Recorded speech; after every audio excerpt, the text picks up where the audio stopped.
मैं एक सहाफी था और आजकल सऊदी अरब में था। जब मुझे खबर मिली कि एक केस है जो मैंने हैंडल करना है, तो मैंने अपने सर से कहा कि मैं छुट्टी पे लूं। पर उन्होंने कहा कि ये केस बहुत अनोखा और अजीब है, इसे सिर्फ तुम ही हैंडल कर सकते हो। मैंने कहा ऐसा भी क्या है? तो उन्होंने कहा एक कम उम्र लड़का है जिस पर यह केस है। मैं हैरान रह गया और यह भी बताया कि उसे जिना के जुर्म में पकड़ा गया है। मैंने कहा कि उम्र क्या है लड़की की? जब उन्होंने उम्र बताई तो मैं वाकई हैरान रह गया और अपना सब काम छोड़कर इस केस को कवरेज देने की हामी भर ली। सबसे पहले मुझे उस जगह जाना था जहां से उस लड़के को गिरफ्तार किया गया था। उसका तरीका वारदात ये था कि वो मुख्तलिफ घरों में चला जाता और वहां पर जिना करके भाग जाया करता था। लेकिन ये कैसे मुमकिन था कि कोई आपके घर में आकर इस तरह का काम कर जाए और आपको पता ही न चले? मैं उसके घर में गया तो वहां पर ज्यादातर औरतें थी। वो लड़कियां काफी जवान और खूबसूरत लग रही थी। मैंने उनको दूर से ही देखा था। वो एक कमरे में चली गई और उस घर की जो बड़ी औरत थी वो मेरे पास आई। बहुत परेशान थी, रो रही थी। ये वो घर था जहां से उस लड़की को पकड़ा गया था। वो कहने लगी कि हम तो लुट गए, हम तो बर्बाद हो गए। हमें क्या पता था कि हमारे साथ ऐसा होगा? मैंने कहा कि क्या मतलब है, मुझे पूरी बात बताएं कि हुआ क्या था। उन्होंने कहा वो लड़का बाहर कोई चीज बेचने के लिए आया था। कह रहा था कि बहुत अच्छा शैम्पू है, आपके बालों के लिए अच्छा है। हम घर में सिर्फ लड़कियां ही हैं और इनको बाल लंबे करने का बहुत शौक है। इसीलिए हमने उसे कहा कि ठीक है, दिखाओ क्या है तुम्हारे पास। लेकिन थोड़ी देर के बाद वो बेहोश हो गया। पहले उसने हमसे पानी मांगा था, हमने पानी दे दिया। हमने कहा कि गर्मी है, बेचारा गर्मी में काम कर रहा है।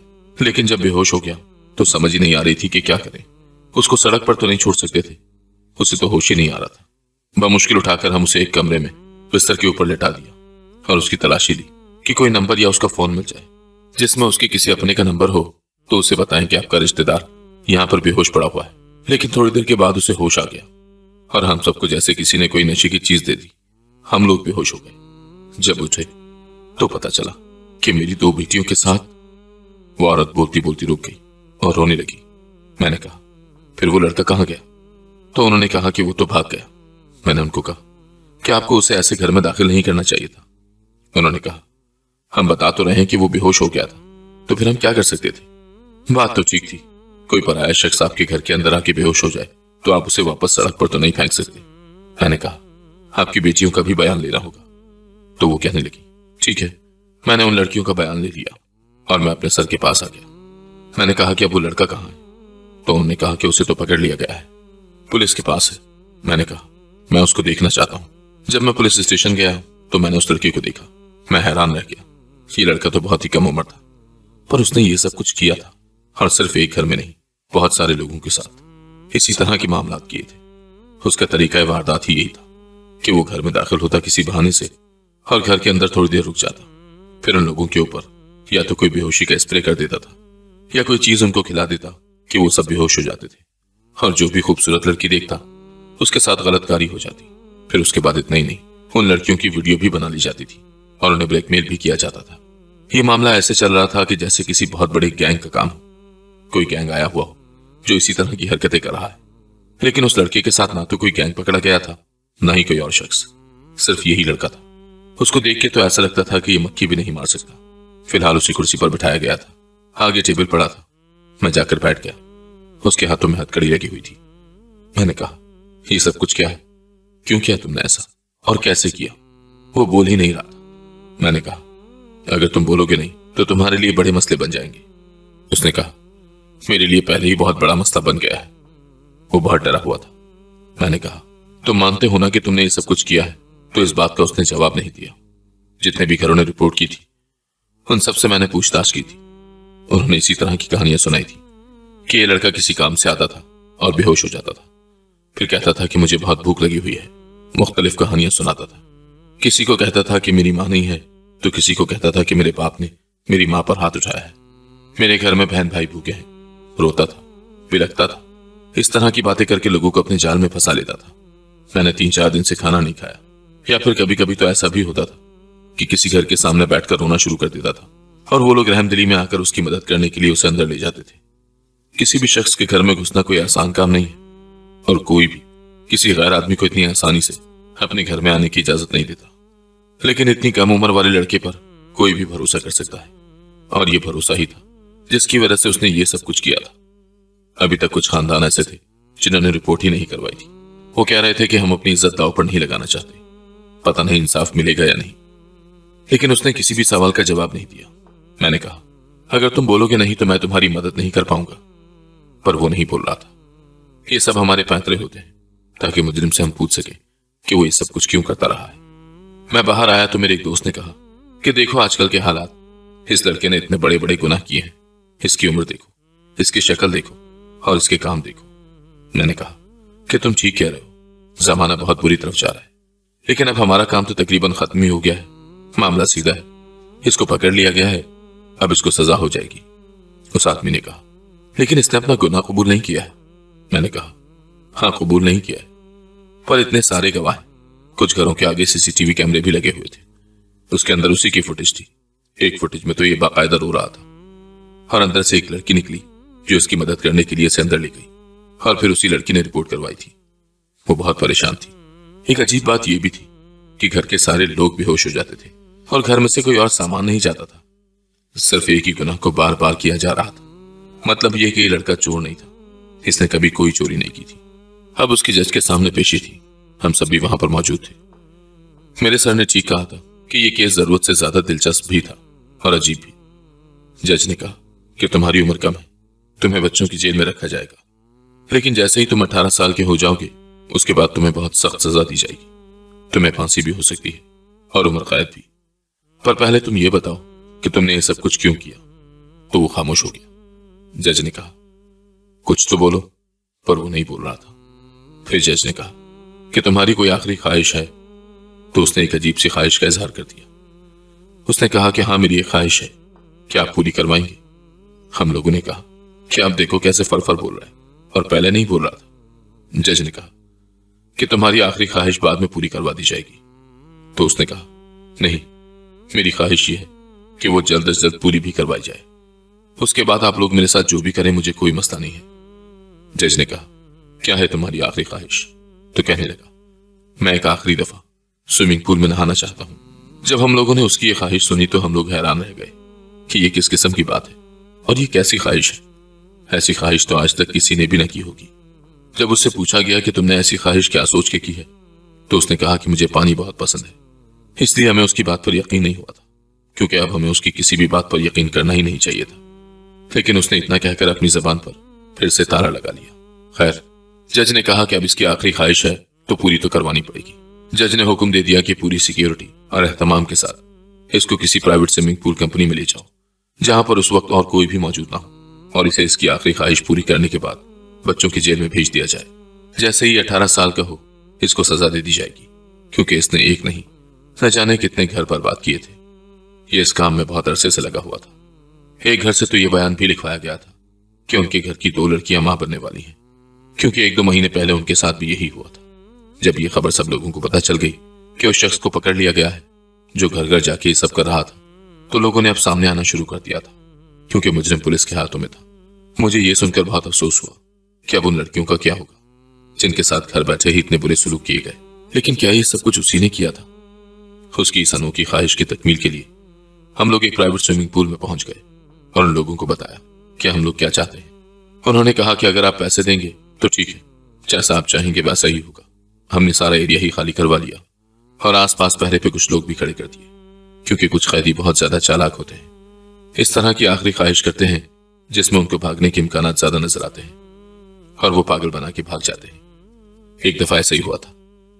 एक शख्स ने कहा था कि वो एक कमरे में एक पूरा दिन गुजारना चाहता है, बस यही उसकी आखिरी ख्वाहिश है, और मौका देखकर वो वहां से भाग गया था। उस लड़के को कहा कि ठीक है, अब यहां पर कोई नहीं है, तुम अपनी आखिरी ख्वाहिश पूरी कर सकते हो। उसका नाम हबीब था। शक्ल सूरत का खूबसूरत था, उम्र में कम था, लेकिन कद काट में जवान लगता था। अगर मैं अपने काम की बात करूं तो मुझे नहीं लगता कि उसने कुछ गलत किया था, क्योंकि ये शक्ल से बहुत ही मासूम लग रहा था। लेकिन ऐसे ही लोग मुजरिम होते हैं जिनकी शक्लों पर यह नहीं लिखा होता कि वो मुजरिम है। मैं जाकर पीछे बैठ गया। मेरे साथ जज साहब भी मौजूद थे। उन्होंने कहा कि मैं अपनी निगरानी में इसकी आखिरी ख्वाहिश पूरी करवाना चाहता हूं। वो मेरे साथ ही बैठे थे और हम लोग अपनी बातों में मसरूफ हो गए। जैसे कि 2 लोग बैठे हों तो कोई ना कोई बात तो कर ही लेते हैं। और पुलिस वाले भी कुछ लोग पहरे पर खड़े थे। लड़के ने अपने जूते उतारे और पानी में जाने की तैयारी करने लगा। पहले तो वो पानी को देख रहा था, फिर उसने बीच में अपनी टांगे लटका ली और जमीन के ऊपर बैठकर पानी में टांगे लटकाए बैठ गया। थोड़ी देर के बाद पानी के अंदर चला गया।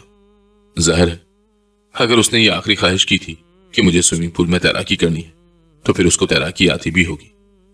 लेकिन थोड़ी देर के बाद ही हमने ऐसा मंजर देखा कि हम हैरान रह गए। वो पानी से बाहर नहीं आ रहा था, पानी के नीचे चला गया था।